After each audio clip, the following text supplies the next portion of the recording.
Ketika anak bertanya tentang Sang Buddha dan ajarannya. Ini merupakan versi audio dari buku Ketika Anak Bertanya Tentang Sang Buddha dan Ajarannya, diterbitkan oleh Sangha Theravada Indonesia. Tentang Sang Buddha. 1. Siddhartha adalah anak seorang raja, tapi mengapa lahirnya di hutan? Pangeran Siddhartha terlahir di sebuah taman bunga yang indah yang disebut Taman Lumbini. Ini terjadi karena tiba saat untuk melahirkan. Sesuai dengan kebiasaan saat itu, Ratu Mahamaya kembali ke rumah orang tuanya untuk melahirkan di sana. Namun di tengah perjalanan, ketika beristirahat di taman itu, Ratu melahirkan. Kelahiran para Buddha merupakan sebab kebahagiaan. Pembabaran ajaran benar merupakan sebab kebahagiaan. Persatuan Sangha merupakan sebab kebahagiaan. Dan usaha perjuangan mereka yang telah bersatu merupakan sebab kebahagiaan. Dhammapada 194. Kedua, mengapa Pangeran Siddhartha waktu lahir sudah bisa jalan? Hal ini karena pada saat kelahiran itu, Pangeran Siddhartha merupakan seorang bodhisatta atau calon Buddha yang memiliki kemampuan yang berbeda dengan manusia pada umumnya. Ketiga, mengapa Pangeran Siddhartha memilih menjadi Buddha daripada membina rumah tangga? Pangeran Siddhartha sangat mencintai keluarganya, tapi beliau memilih menjadi Buddha karena cinta kasihnya kepada semua makhluk agar semuanya dapat mencapai kebebasan dan terlepas dari penderitaan. Cinta kasih yang sedemikian besar itu membuatnya rela mengorbankan dirinya sendiri maupun keluarga yang dicintainya demi kebahagiaan semua makhluk. Keempat, mengapa Pangeran Siddhartha bisa mencapai penerangan sempurna? Pangeran Siddhartha bisa mencapai penerangan sempurna sebagai hasil dari usaha yang dilakukan sejak beliau bertekad untuk menjadi seorang Buddha di hadapan Buddha Dipankara pada masa yang telah lama sekali.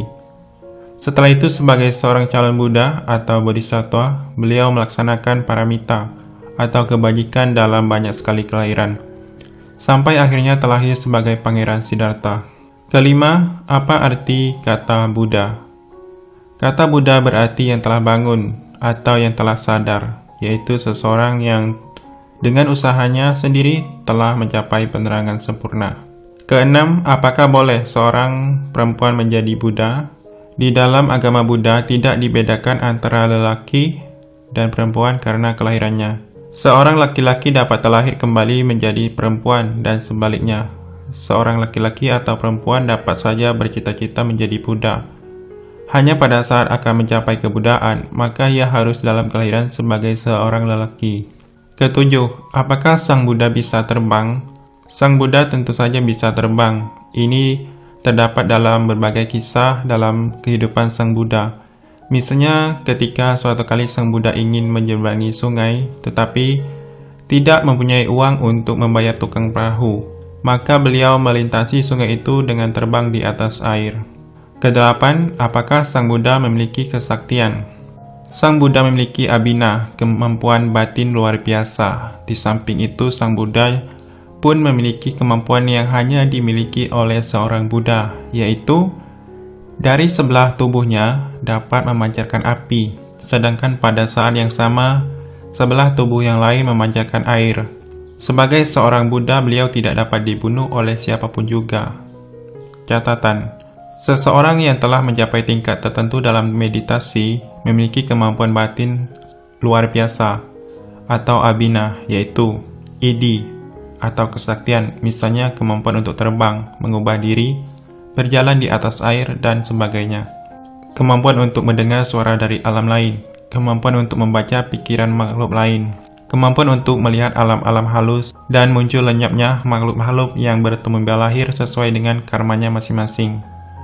Kemampuan untuk mengingat tumbuh lahir yang lampau, kemampuan untuk melenyapkan kekotoran batin dalam dirinya yang membimbing ke arah kesucian tertinggi. Kesembilan, apakah Sang Buddha sayang pada ibunya? Ibu Sang Buddha meninggal 7 hari setelah melahirkan dan terlahir kembali sebagai seorang dewa di surga Tusita. Untuk menyatakan kasih sayangnya kepada ibunya itu, Sang Buddha datang menemui ibunya tersebut dan mengajarkan Dhamma sehingga ibunya dapat mencapai kesucian. Itulah wujud rasa sayang dan terima kasih yang tertinggi yang dapat diberikan seorang anak kepada orang tuanya. 10. Mengapa kaki Sang Buddha ada gambarnya? Hal itu merupakan salah satu tanda manusia agung yang terdapat pada seorang Buddha. Ke-11. Mengapa Mara berani menggoda Sang Buddha? Mara adalah suatu makhluk jahat yang mempunyai kesaktian, maka ia berani menggoda Sang Buddha. Namun, segala kesaktian dan kemampuannya tidak dapat mengganggu ataupun menggoyahkan batin Sang Buddha. Ke-12. Mengapa Sang Buddha suka menolong? Sang Buddha adalah seorang yang penuh belas kasihan kepada semua makhluk. Sejak kecil beliau selalu menyayangi semua makhluk. Oleh karena itulah, setelah menjadi seorang Buddha, beliau mengabdikan seluruh hidupnya untuk mengajarkan ajaran yang membimbing semua makhluk untuk mencapai kebebasan dan kebahagiaan. 13. Apakah Sang Buddha akan menolong kita kalau kita sedih? Sang Buddha telah wafat 2500 tahun yang lalu, maka tentu saja secara langsung tidak dapat menolong kita kalau kita sedih. Tetapi apabila kita mempelajari dan melaksanakan apa yang telah beliau ajarkan, maka kesedihan kita akan berkurang dan kita akan menjadi lebih bahagia. 14. Kalau kita minta sesuatu, apakah Sang Buddha akan memberikannya? Sang Buddha tentu saja tidak dapat memberikan segala sesuatu yang kita minta, tetapi Sang Buddha mengajarkan bahwa untuk mendapatkan sesuatu, seseorang harus berusaha dengan sungguh-sungguh. Kita akan mendapatkan sesuatu yang baik apabila kita berbuat kebaikan. Ini berarti setiap orang akan mendapat sesuatu sesuai dengan apa yang telah dilakukannya. 15. Di mana kita bisa bertemu Sang Buddha? Pada saat ini kita tidak dapat bertemu dengan Sang Buddha karena Sang Buddha telah wafat. Tetapi Sang Buddha menyatakan, barang siapa melihat Dhamma, melihat juga aku. Yang berarti barang siapa yang ingin melihat Sang Buddha hendaknya mempelajari dan melaksanakan Dhamma ajaran Sang Buddha dengan sungguh-sungguh. 16. Apa fungsi patung Sang Buddha itu?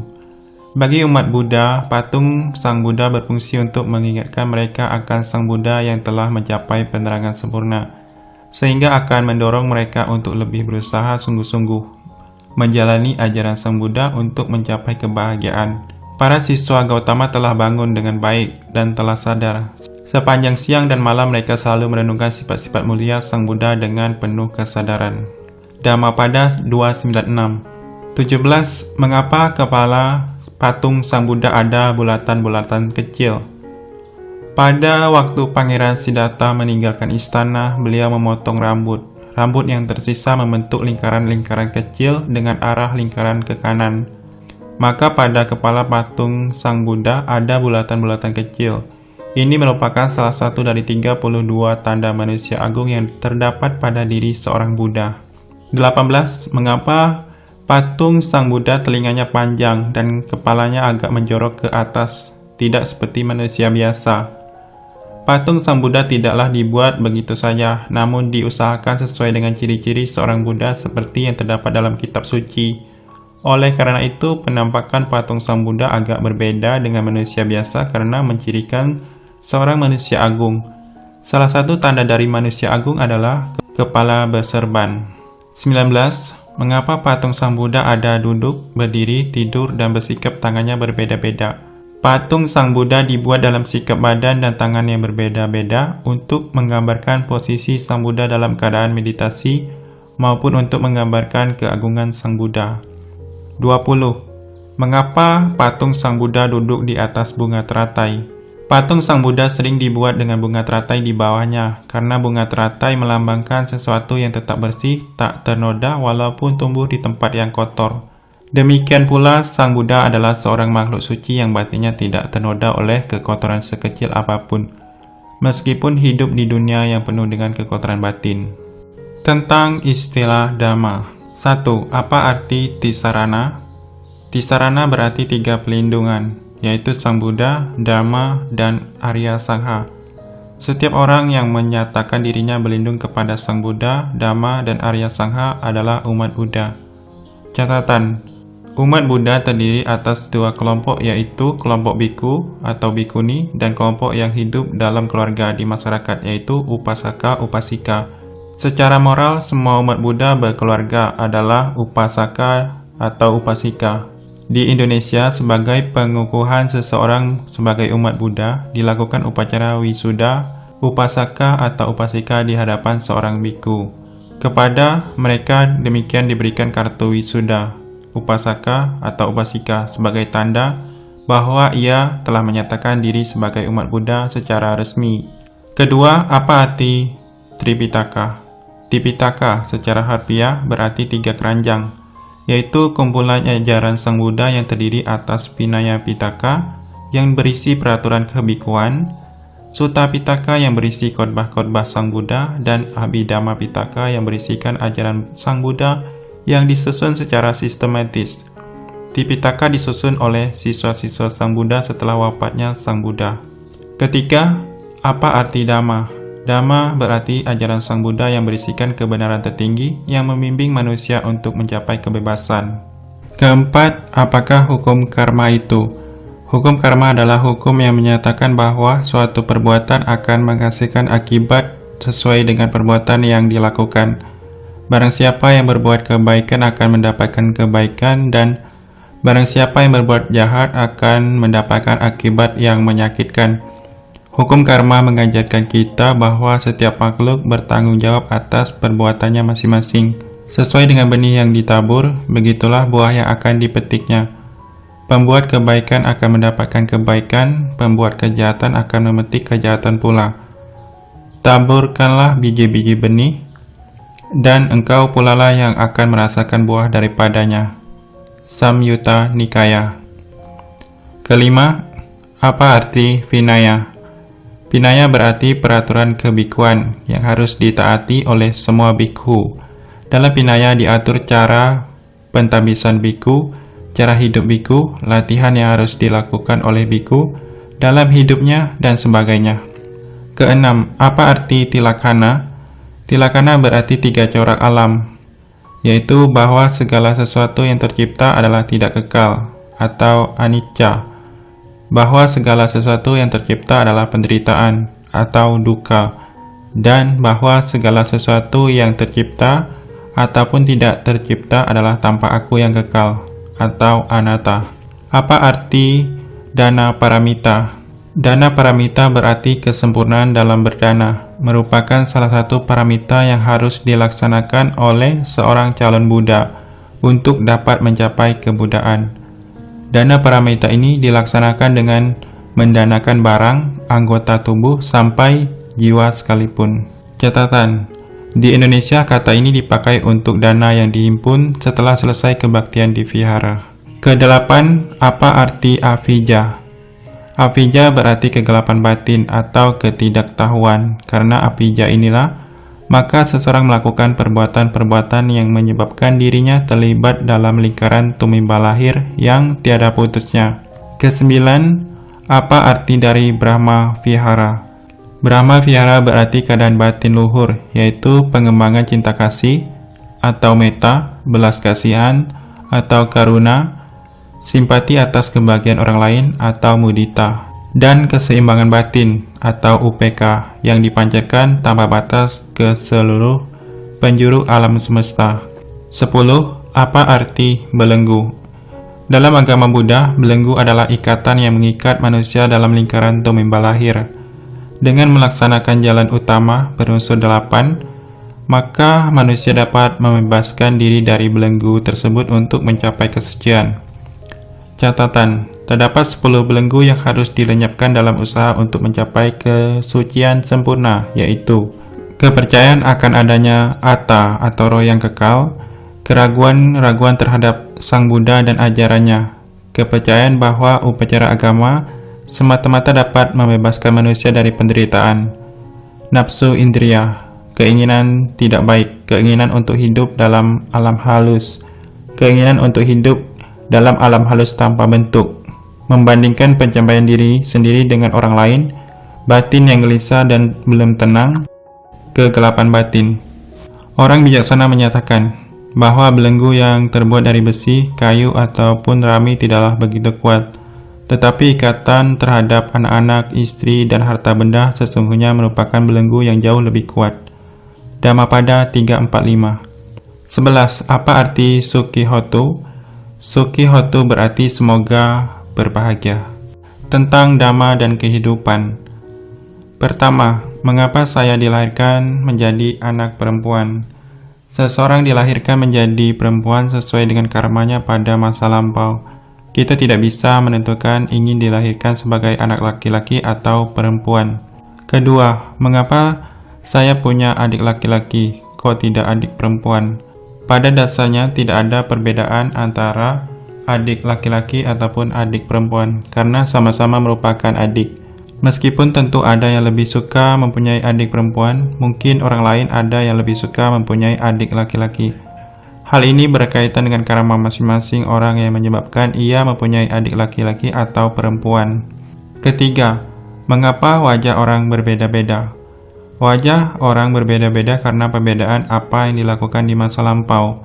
Ada yang berwajah cantik atau tampan karena dahulunya ia seorang yang manis, budi, dan ramah tamah. Sebaliknya ada yang juga berwajah tidak cantik atau tampan karena dahulunya ia seorang pemarah. Catatan, dalam hukum karma dinyatakan bahwa bersikap hormat, rendah hati, sabar, dan tidak pemarah berakibat terlahir dalam keluarga luhur dan berwajah tampan atau cantik. Sedangkan kemauan jahat berakibat buruk rupa, berpenyakitan, dan watak tercela. Keempat, mengapa ada orang yang dilahirkan tidak sempurna? Orang dilahirkan tidak sempurna sebagai akibat dari perbuatan yang tidak baik di masa lampau, sehingga pada kehidupan sekarang ia harus menderita akibat perbuatannya itu. Kelima, mengapa ada orang kaya dan orang miskin? Di dunia ini ada orang kaya dan ada orang miskin karena akibat perbuatannya masing-masing. Orang yang suka berdana pada masa lampau akan menjadi kaya raya, sedangkan orang yang kikir pada masa lampau akan menjadi orang miskin pada kehidupan sekarang ini. Catatan, dalam hukum karma diajarkan bahwa berdana dan murah hati akan berakibat memperoleh kekayaan, kemakmuran, dan panjang umur, sedangkan pencurian berakibat kemiskinan, hina, tidak mencapai keinginan, hidup bergantung pada orang lain. Keenam, mengapa ada orang kaya tetapi bodoh? Seseorang bisa menjadi anak orang kaya karena ia sebelumnya banyak berdana, namun menjadi bodoh apabila tidak mau belajar dan tidak memperhatikan atau mempedulikan kebaikan pada kehidupan yang lampau. Ketujuh, mengapa ada orang bodoh dan terlahir menjadi orang pintar? Orang menjadi bodoh karena ia tidak mau belajar, baik dalam kehidupan di masa lampau ataupun pada kehidupan sekarang ini. Oleh karena itu, seseorang harus selalu belajar sehingga dapat menjadi orang pintar. Bila orang bodoh dapat menyadari kebodohannya, maka ia dapat dikatakan bijaksana. Tetapi orang bodoh yang menganggap dirinya bijaksana, sesungguhnya dialah yang disebut orang bodoh. Dhammapada 63. Kedelapan, mengapa orang bisa sakit? Sakit adalah keadaan yang harus diterima oleh setiap makhluk. Apabila seseorang suka menyakiti makhluk lain di masa lampau, maka sebagai akibat dari perbuatannya itu, ia akan menderita banyak penyakit. Terdapat orang yang mempunyai kebiasaan menyakiti makhluk lain dengan menggunakan tinju, batu, tongkat, ataupun pedang. Dengan melakukan perbuatan ini, ia akan terjatuh ke alam-alam rendah yang penuh kesedihan dan penderitaan atau neraka. Atau apabila ia terlahir kembali sebagai manusia, atau di alam manapun ia bertemu lahir, maka ia akan menderita banyak penyakit. 9. Mengapa saya bisa bermimpi? Mimpi merupakan kegiatan bawah sadar kita pada saat kita sedang tidur. Pada umumnya mimpi menggambarkan keadaan batin kita yang tidak disadari pada waktu sadar. Catatan, dalam hal-hal tertentu mimpi dapat melambangkan sesuatu yang akan terjadi. Misalnya, seperti mimpi Ratu Mahamaya ketika akan mengandung Bodhisattva. 10. Mengapa kita harus menyayangi semua makhluk? Kita harus menyayangi semua makhluk karena kita harus mengembangkan perasaan cinta kasih kepada semua makhluk tanpa kecuali. Dalam hukum karma dinyatakan bahwa membagikan rasa kebahagiaan dan berbuat baik kepada orang lain berakibat terlahir dalam keadaan berkelebihan. 11. Mengapa kita harus menghormati orang lain? Kita harus menghormati orang lain kalau kita pun ingin dihormati oleh orang lain. Orang yang tidak menghormati orang lain tentu tidak akan dihormati oleh orang lain. 12. Mengapa kita harus berbuat baik pada orang lain? Kita harus berbuat baik pada orang lain kalau kita ingin mendapatkan kebahagiaan di kemudian hari. Sesuai dengan hukum karma, maka seseorang yang berbuat baik akan mendapat kebaikan sebagai akibatnya. Jangan meremehkan perbuatan kebaikan walaupun kecil dengan berkata, perbuatan bajik tidak akan membawa akibat. Bagaikan sebuah tempayan akan terisi penuh oleh air yang dijatuhkan setetes demi setetes. Demikian pula orang bijaksana, sedikit demi sedikit memenuhi dirinya dengan kebajikan. Dhammapada 122. 13. Mengapa ada orang jahat dan orang baik? Di dunia ini terdapat orang jahat karena orang itu tidak dapat mengendalikan sifat tidak baik yang berkembang dalam dirinya, sehingga ia melakukan hal-hal yang merugikan makhluk lain. Apabila ia dapat mengendalikan sifat tidak baik itu, maka ia dapat menjadi orang baik yang berbuat kebaikan pada makhluk lain. Tidak di langit, di tengah hutan, di celah-celah gunung, ataupun di manapun juga, dapat ditemukan suatu tempat bagi seseorang untuk dapat menyembunyikan diri dari akibat perbuatan jahatnya. Dhammapada 127. 14. Kita tidak boleh berteman dengan orang jahat. Jadi bagaimana orang jahat bisa baik? Orang jahat bisa menjadi baik apabila ia dapat mengerti hukum karma dan hukum negara yang menyatakan bahwa barang siapa yang berbuat jahat akan mendapat balasan yang sesuai dengan kejahatannya. Hal ini tentu dapat disampaikan kepada mereka oleh pihak yang berwenang, baik pemerintah maupun tokoh agama yang mempunyai kemampuan untuk tidak terpengaruh oleh orang jahat. Jangan bergaul dengan orang jahat, jangan bergaul dengan orang yang berbudi rendah, bergaullah dengan sahabat yang baik, bergaullah dengan orang yang berbudi luhur. Dhammapada 78. 15. Mengapa ada permusuhan dan pertengkaran? Permusuhan dan pertengkaran terjadi karena orang tidak dapat menekan sifat kebencian, dosa yang merupakan salah satu akar kejahatan dalam diri manusia. Kebencian tak akan pernah berakhir dibalas dengan kebencian, tetapi kebencian akan berakhir bila dibalas dengan tidak membenci. Inilah hukum abadi. Dhammapada 5. Walaupun seseorang dapat menaklukkan beribu-ribu musuh dalam beribu kali pertempuran, namun sesungguhnya penakluk terbesar adalah orang yang dapat menakluk dirinya sendiri. Dhammapada 103. 16. Mengapa ada orang yang suka marah-marah? Orang suka marah-marah karena ia tidak dapat mengendalikan dirinya dalam menghadapi sesuatu yang tidak menyenangkan dirinya. Dengan marah-marah seperti itu, ia akan mendapat kerugian karena kemarahannya dapat menyebabkan ia berbuat tidak baik di luar kesadarannya yang dapat merugikan orang lain dan dirinya sendiri. Kesabaran adalah cara bertapa yang paling tinggi. Nibbana adalah yang tertinggi. Begitulah sabda para Buddha. Dia yang masih menyakiti orang lain bukanlah seorang samana atau pertapa.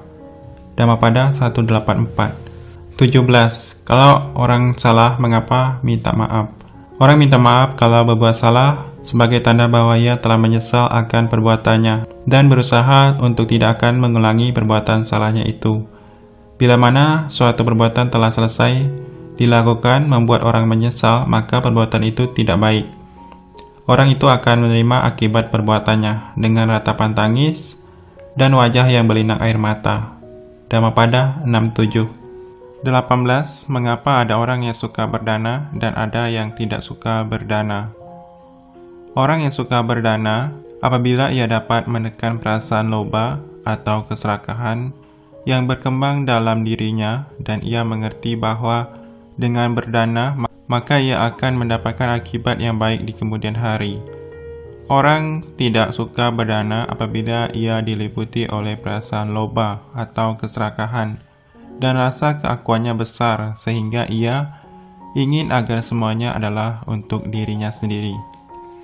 Apabila seseorang berbuat bajik, hendaklah ia mengulangi perbuatan itu dan bersukacita dengan perbuatan itu.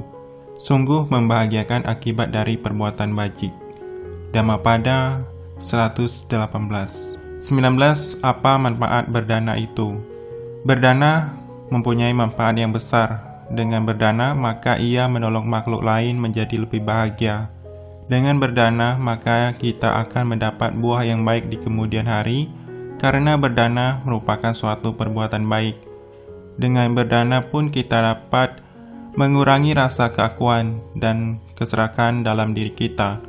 Oleh karena itulah, kita harus selalu berusaha untuk berdana sebagai bagian dalam kehidupan kita sehari-hari. Sesungguhnya orang yang kikir tidak dapat pergi ke alam dewa. Orang bodoh tidak memuji kemurahan hati.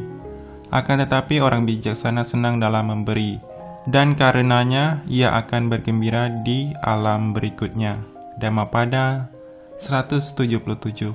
20. Apakah kita wajib berdoa? Berdoa merupakan suatu perbuatan baik, karena dengan berdoa kita mengembangkan pikiran yang baik. Dengan demikian kita akan mendapat kemajuan batin. 21. Apakah kita wajib mendoakan makhluk-makhluk lain? Mendoakan agar makhluk-makhluk lain berbahagia merupakan perbuatan yang dianjurkan, karena dengan demikian kita dapat mengembangkan perasaan cinta kasih kepada makhluk-makhluk lain. 22. Apa sebabnya kita menderita? Kita menderita karena menerima akibat dari perbuatan tidak baik yang pernah kita lakukan di masa lampau, dalam kehidupan sekarang ini maupun dalam kehidupan yang lalu. Dinyatakan bahwa sumber dari penderitaan adalah nafsu keinginan yang membuat kita melakukan perbuatan tidak baik. 23. Bolehkah kita membunuh nyamuk yang mengganggu kita? Dalam ajaran Buddha, umat Buddha harus melatih diri untuk tidak membunuh makhluk apapun. Namun kadangkala kita terpaksa harus melakukan perbuatan demikian, misalnya membunuh nyamuk yang dapat menyebabkan kita sakit. Hal itu tentu merupakan pelanggaran yang tidak dapat dihindari untuk menjaga kesehatan kita. Dalam hal itu kita harus melakukan banyak perbuatan baik sebagai upaya kita mengembangkan kebaikan dalam diri kita.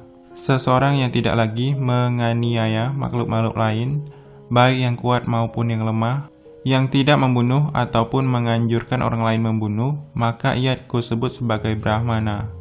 Dhammapada 405. Catatan: menurut peraturan kebikuan, para biku dilarang untuk membunuh dan terdapat sanksi apabila melakukan pelanggaran terhadap ketentuan ini. 24. Mengapa ada orang yang suka melamun? Orang suka melamun jika ia kurang mengembangkan perhatian benar dalam dirinya. Pikiran itu selalu mengembara jauh, tidak memiliki wujud dan terletak di dalam hati. Mereka yang dapat menaklukkannya akan terbebas dari jeratan mara. Dhammapada 37. 25. Mengapa anak kecil itu suka nakal? Adalah wajar kalau anak kecil itu suka nakal, tetapi jangan sampai kenakalan itu membahayakan dan merugikan diri sendiri dan orang lain. Oleh karena itu, sejak kecil, anak-anak harus diajarkan nilai-nilai kebaikan sesuai dengan ajaran Sang Buddha. 26. Mengapa orang tua itu bisa bersedih? Orang tua bisa bersedih apabila menghadapi sesuatu yang tidak menyenangkan, seperti bila anak-anak berbuat tidak baik dan tidak menurut kepada ajaran Sang Buddha, atau hal-hal lain seperti sedang kesulitan keuangan dan pekerjaan. Oleh karena itu, seorang anak harus selalu berbuat baik dan membantu orang tua agar mereka tidak bersedih. 27. Mengapa waktu kita sakit orang tua merawat kita? Orang tua merawat kita waktu kita sakit karena semua orang tua sayang kepada anaknya dan ingin agar anaknya selalu sehat dan bahagia. Oleh karena itu, kita harus selalu merasa berterima kasih dan berhutang budi kepada orang tua kita yang telah merawat kita baik di waktu sehat maupun di waktu sakit. 28. Mengapa kita harus berbakti kepada orang tua? Kita harus berbakti kepada orang tua sebab orang tualah yang melahirkan dan merawat kita sejak lahir sampai dewasa. Semua orang mempunyai hutang budi yang sangat besar kepada orang tuanya yang tidak dapat terbalaskan. Meskipun umpamanya ia menggendong orang tuanya selama 100 tahun sekalipun. Berlaku baik terhadap ibu merupakan kebahagiaan dalam dunia ini. Berlaku baik terhadap ayah juga merupakan kebahagiaan. Berlaku baik terhadap pertapa merupakan suatu kebahagiaan dalam dunia ini. Berlaku baik terhadap para Arya juga merupakan kebahagiaan. Dhammapada 332. 29. Benarkah kalau kita tidak menghormati orang tua, seseorang akan masuk ke alam neraka? Seseorang akan masuk ke alam neraka apabila ia suka berbuat jahat, seperti membunuh, menganiaya, menyiksa makhluk lain, Maka kalau seseorang tidak menghormati orang tua dan kemudian melakukan perbuatan jahat seperti itu, tentu ia akan masuk ke alam neraka. 30. Mengapa kita bisa panjang umur? Kita bisa panjang umur bila banyak melakukan perbuatan baik dengan banyak menolong makhluk lain dan menghormati kepada orang yang patut dihormat. Ia yang selalu menghormati dan menghargai orang yang lebih tua, kelak akan memperoleh 4 hal, yaitu umur panjang, kecantikan, kebahagiaan, dan kekuatan. Dhammapada 109. 31. Mengapa semua orang bisa meninggal dunia? Orang meninggal dunia karena masa kehidupannya di dunia ini telah habis sesuai dengan karmanya. Tidak ada seorang pun yang terbebas dari kematian, karena seseorang yang terlahir tentu akan mati. Apabila dalam kehidupan yang lampau seseorang banyak melakukan pembunuhan, maka dalam kehidupan sekarang ia akan pendek umur. Anak-anak tidak akan dapat melindungi, begitu juga ayah maupun sanak saudara. Bagi orang yang menghadapi kematian, maka tidak ada sanak saudara yang dapat melindungi dirinya lagi. Setelah mengetahui kenyataan ini, maka orang yang berbudi dan bijaksana tidak akan menunda waktu dalam menempuh jalan menuju Nibbana. Dhammapada 288-289. 32. Bagaimana cara untuk mencapai surga?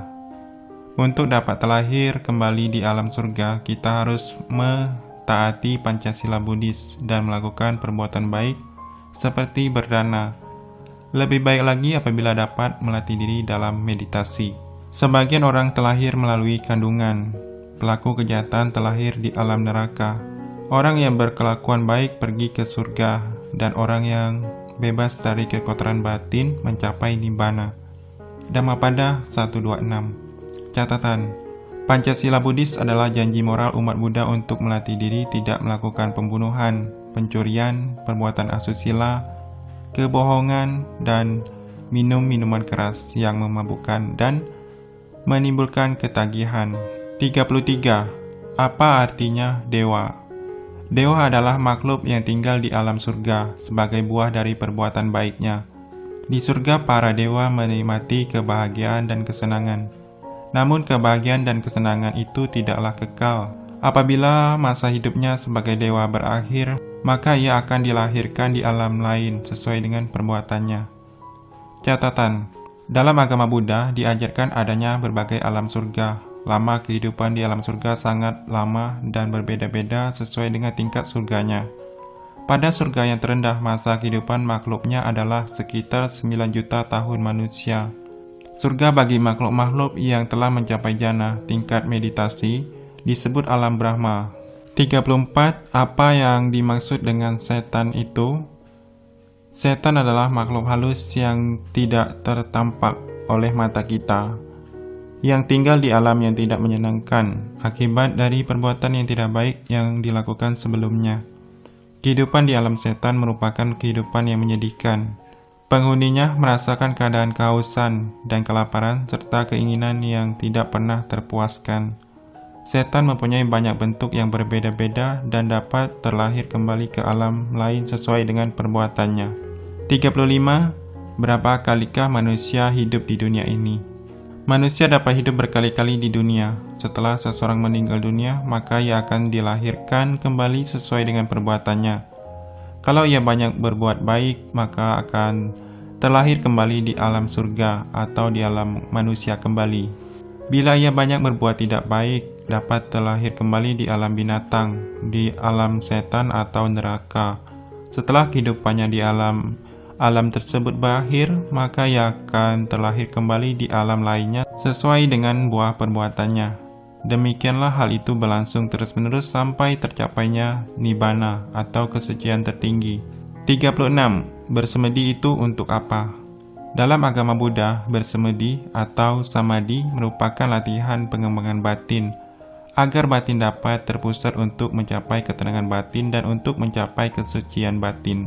Orang bijaksana yang tekun bersamadi, hidup bersemangat dan selalu berusaha dengan sungguh-sungguh, pada akhirnya akan mencapai Nibbana atau kebebasan mutlak. Dhammapada 23. 37. Bagaimana cara bermeditasi yang benar? Untuk dapat bermeditasi dengan benar, seseorang tentu harus mencari saat yang tepat dan dalam kondisi tubuh yang sehat. Kemudian duduk bersila dengan tegak tetapi tidak tegang, lalu memusatkan pikirannya pada objek meditasi yang dipilihnya. Objek meditasi dapat bermacam-macam seperti metta atau cinta kasih, anapanasati atau pernapasan, Buddha rupang atau sebagainya. Mata dipejamkan dan bernapas biasa. Apabila pikiran keluar dari objek meditasi, harus dikembangkan dan dipusatkan kembali. Demikianlah apabila meditasi dilakukan dengan teratur, maka akan memberi manfaat yang besar bagi ketenangan dan kebahagiaan batin kita. 38. Apakah ajaran utama Sang Buddha? Ajaran utama Sang Buddha terangkum dalam 4 kesenyataan mulia yang di dalamnya berisikan jalan utama berunsur 8. Selain itu terdapat pokok-pokok ajaran Sang Buddha lainnya seperti hukum karma, patika samuppada, dan tilakkhana. Secara ringkas, ajaran Sang Buddha tergambar dalam bait Dhammapada 183, yaitu janganlah berbuat jahat, tambahkan kebaikan, sucikan hati dan pikiran. Itulah ajaran semua Buddha. 39. Mengapa agama Buddha dikatakan pesimistis? Oleh orang yang kurang memahami ajaran Sang Buddha, dikatakan bahwa agama Buddha pesimistis karena ajarannya berisikan tentang penderitaan. Tetapi sebenarnya tidaklah demikian. Agama Buddha mengajarkan sesuatu yang realistis, sesuai dengan kenyataan. Adalah kenyataan bahwa dalam hidup ini kita menemui banyak hal yang membuat kita tidak senang dan menderita.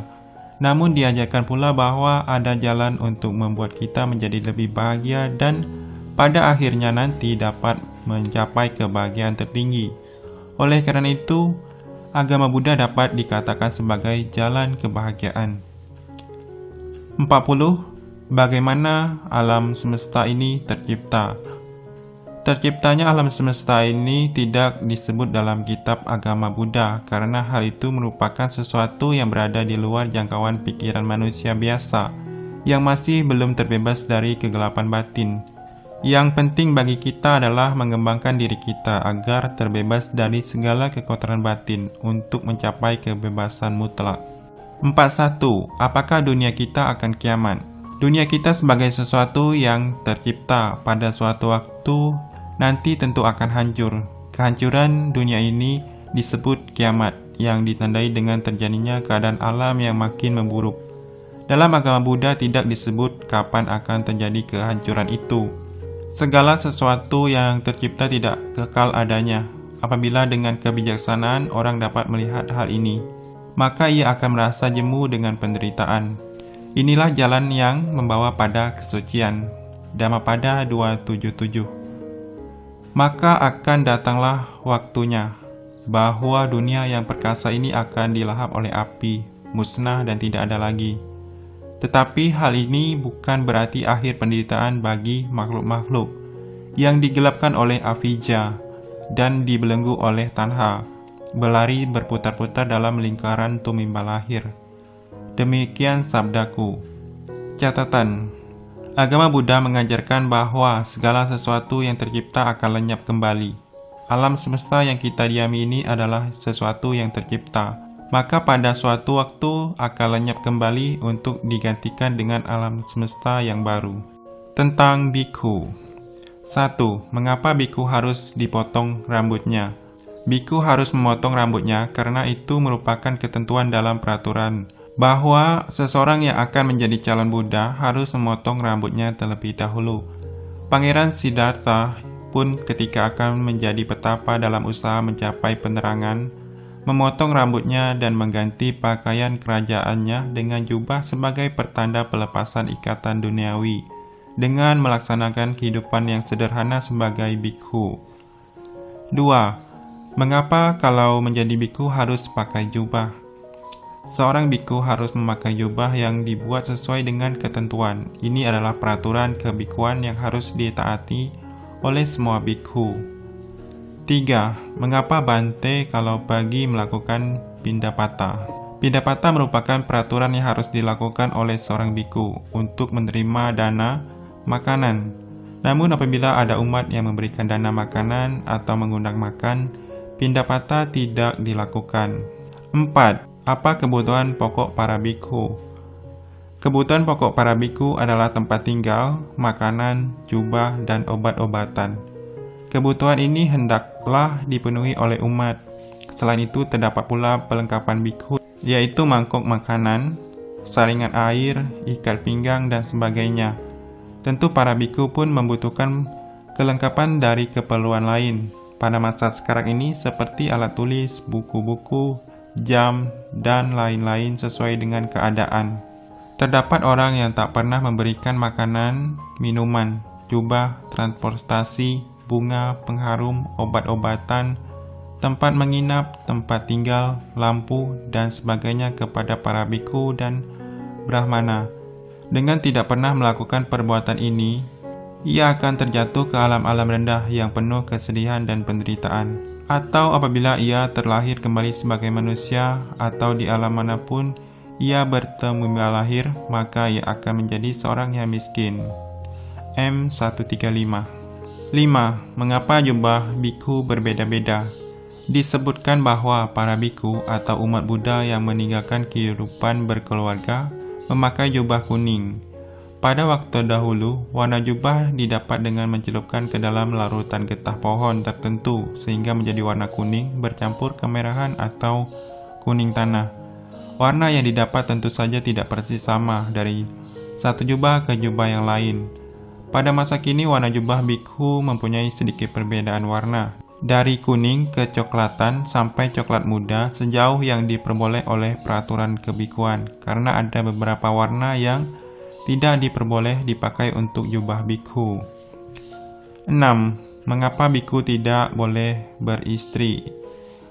Bikhu adalah umat Buddha yang melepaskan diri dari kehidupan berkeluarga agar dapat mencapai kesucian dalam kehidupan sekarang ini, sehingga dengan sendirinya tidak boleh beristri ataupun berkeluarga. Orang yang telah sadar dan meninggalkan kehidupan rumah tangga tidak lagi terikat pada tempat kediaman, bagaikan kawanan angsa yang meninggalkan kolam demi kolam. Demikianlah mereka meninggalkan tempat kediamannya demi tempat kediaman. Dhammapada 91. 7. Mengapa biku tidak diperbolehkan makan lewat jam 12 siang? Biku tidak boleh makan lewat jam 12 siang karena hal itu sudah merupakan peraturan latihan yang harus diikuti oleh semua biku tanpa kecuali. 8. Bolehkah biku makan banyak? Seseorang biku makan sampai jumlah tertentu sesuai dengan batas yang terdapat dalam mangkok. Apabila menerima persembahan dari umat, maka biku akan makan dalam jumlah yang sepantasnya dan tidak berlebihan. Mereka yang tidak lagi mengumpulkan harta kekayaan yang sederhana dalam makanan yang telah mencapai kebebasan mutlak, maka jejak mereka tidak dapat dilacak bagaikan burung-burung di angkasa. Dhammapada 92. 9. Mengapa biku tidak boleh makan daging? Sang Buddha mengajarkan bahwa seorang biku boleh makan daging apabila tidak melihat, tidak mendengar, dan tidak tahu bahwa hewan itu disembelih untuknya. Kesucian seseorang tidaklah tergantung dari apa yang dimakannya, tetapi dari pikirannya. Catatan, terdapat juga umat Buddha yang melatih diri untuk tidak makan daging atau vegetarian. 10. Mengapa biku tidak memakai sepatu tetapi memakai sandal?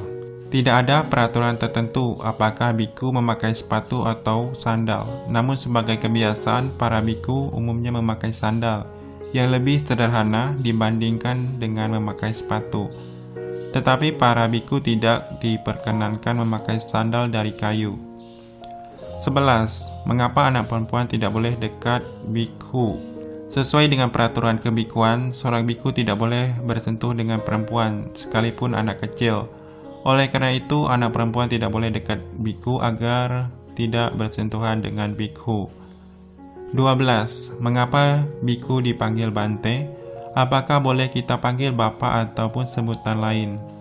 Sebagai umat Buddha, kita harus menyebut Bante kepada seorang biku, dan tentunya tidak tepat apabila kita menggunakan sebutan lain, seperti Bapak dan sebagainya. 13. Apakah biku dilarang melihat dan mendengarkan lagu atau tari-tarian? Menurut peraturan kebikuan, seorang biku tidak dibolehkan untuk melihat pertunjukan tari-tarian atau nyanyian yang bertujuan untuk kesenangan indera semata. Dengan meninggalkan semua kesenangan indera dan kemelekatan, demikianlah hendaknya orang bijaksana membersihkan dirinya dari noda-noda pikiran. Dhammapada 88. 14. Apakah biku boleh jalan-jalan ke mall? Seorang biku tentu tidak akan jalan-jalan ke mall untuk mencari kesenangan atau hiburan. Namun apabila ada keperluan yang berkaitan dengan hal tertentu seperti mencari buku dhamma di toko buku yang ada di mall, maka dimungkinkan seorang biku pergi ke mall. 15. Apakah boleh biku mengolok-olokkan warga desa? Tentu saja seorang biku tidak boleh mengolok-olokkan warga desa. Kalaupun hal itu terjadi, mungkin karena kelalaian biku dalam pengendalian indrianya. Dan untuk itu, biku yang bersangkutan perlu melakukan pemulihan diri untuk memperbaiki kelalaiannya itu. Sungguh baik mengendalikan perbuatan, sungguh baik mengendalikan ucapan, sungguh baik mengendalikan pikiran, dan sungguh baik mengendalikan semuanya, atau nafsu indria. Seorang biku yang dapat mengendalikan semuanya akan bebas dari semua penderitaan. Dhammapada 361. 16. Apakah biku kalau meninggal harus dikremasi? Kremasi atau pembakaran jenazah merupakan kebiasaan yang dilakukan sejak masa Sang Buddha bagi orang yang meninggal dunia. Setelah Sang Buddha wafat, jenazah beliau dikremasi. Sampai dengan saat ini, kebanyakan umat Buddha apabila meninggal, jenazahnya dikremasi, walaupun hal ini bukan merupakan keharusan. 17. Apa yang dimaksud dengan samanera? Samanera adalah calon biku. Sebelum seseorang ditabiskan menjadi biku, maka ia ditabiskan sebagai samanera terlebih dahulu dengan upacara pabaja.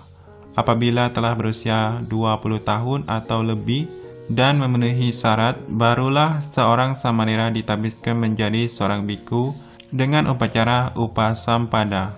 Catatan, seorang samanera harus mematuhi 10 sila dan 75 sila sekya, sedangkan seorang biku harus mematuhi biku sila yang antara lain berisikan 227 sila patimokkha. 18. Mengapa Sang Buddha memberikan 8 aturan keras yang harus dilaksanakan para bikuni? Pada waktu penerimaan wanita sebagai bikuni, Sang Buddha memberikan 8 aturan keras. Hal ini mungkin dimaksud untuk menjamin agar para wanita yang ingin menjadi bikuni adalah orang-orang yang bersungguh-sungguh sekali ingin menjalani kehidupan suci, karena menjadi bikuni pada saat itu merupakan kehidupan yang berat untuk dilakukan oleh para wanita. 19. Mengapa saat ini bikuni aliran Theravada tidak ada lagi? Bikuni aliran Theravada tidak ada lagi karena adanya serangan yang menyebabkan para bikuni yang tinggal di kota waktu itu lenyap, sedangkan para biku tetap ada karena jumlah biku yang lebih banyak yang tersebar di berbagai tempat, bahkan sebagian tinggal di hutan sehingga tidak lenyap oleh serangan tersebut. Tentang hal lain-lain. 1. Mengapa umat beragama berbeda-beda? Umat beragama berbeda-beda karena adanya ajaran agama yang berbeda-beda yang timbul pada waktu itu, tempat dan keadaan yang berbeda. Walaupun demikian, tiap agama menyampaikan ajaran yang membimbing umatnya untuk mencapai kebahagiaan, walaupun dengan cara yang berbeda-beda. Oleh karena itu, kita harus menghormati umat agama lain walaupun terdapat perbedaan dalam cara melaksanakan ibadah agama. 2. Apakah beda agama Buddha dengan agama lain? Tentu terdapat persamaan dan perbedaan agama Buddha dengan agama lain. Salah satu yang khas dalam agama Buddha adalah adanya kebebasan berpikir, yaitu bahwa kita hendaknya tidak mempercayai begitu saja akan ajaran yang disampaikan, melainkan agar mempelajari terlebih dahulu dengan sebaik-baiknya sebelum meyakininya. Ini disebut ehipassiko, yang berarti datang dan lihatlah. Selain itu, terdapat pula ajaran anatta, yaitu bahwa dalam diri manusia tidaklah terdapat jiwa yang kekal abadi, dan adanya ajaran tentang pencapaian nibbana yang merupakan keadaan kebahagiaan tertinggi. yang dapat dicapai oleh seorang makhluk dengan terbebasnya dari keserakahan, kebencian, dan kegelapan batin. 3. Mengapa umat Buddha berbeda-beda? Agama Buddha telah ada lebih dari 2500 tahun, sehingga dalam perkembangannya banyak dipengaruhi oleh perkembangan zaman, adat istiadat maupun pemikiran-pemikiran yang tumbuh belakangan. Oleh karena itu, umat Buddha di berbagai daerah ataupun di berbagai negara mempunyai perbedaan dalam melaksanakan upacara dan ajaran agama Buddha. Untuk mengetahui ajaran agama Buddha sebagaimana diajarkan oleh Sang Buddha, kita dapat melihat kitab suci Tipitaka Pali. 4. Mengapa umat Buddha memperingati Waisak? Umat Buddha memperingati Waisak karena pada saat Waisak terjadi 3 peristiwa penting yang berkaitan dengan kehidupan Sang Buddha, yaitu lahirnya Pangeran Siddhartha, tercapainya penerangan sempurna, dan Sang Buddha mencapai parinibbana atau wafat. 5. Mengapa umat Buddha suka mengucapkan Namo Buddhaya pada orang lain? Umat Buddha mengucapkan Namo Buddhaya sebagai tanda penghormatan kepada Buddha. Namo Buddhaya berarti hormat kepada Sang Buddha. 6. Siapa yang membuat bendera Buddhis? Bendera Buddhis dibuat bersama oleh J.R. De Silva dan Cole Olcott untuk menandai kebangkitan kembali agama Buddha di Sri Lanka. Pertama kali digunakan pada tahun 1888 ketika hari Waisak dirayakan sebagai hari libur. Bendera Buddhis terdiri dari 6 warna, yaitu biru, kuning, merah, putih, jingga, dan 4 campuran dari kelima warna tersebut. 7. Apa syaratnya menjadi samaneri? Pada saat ini dalam agama Buddha aliran Theravada tidak ada bhikkhuni dan samaneri. Wanita yang ingin melepaskan diri dari kehidupan berumah tangga dalam keluarga dapat menjadi anagarini. Anagarini adalah upasika yang hidup di vihara dan melaksanakan atasila atau 8 sila secara penuh dalam hidupnya sehari-hari, mencukur rambut dan memakai jubah putih atau kuning. 8. Apakah boleh seorang silacarini rambutnya panjang? Seorang silacarini adalah seseorang yang sedang menjalani latihan pelaksanaan atasila atau 8 sila. Oleh karena itu, tidak diharuskan mencukur rambutnya, walaupun hal ini dapat dilakukan sebagai latihan. Itulah versi audio dari buku Ketika Anak Bertanya tentang Sang Buddha dan Ajarannya. Semoga informasi ini bermanfaat.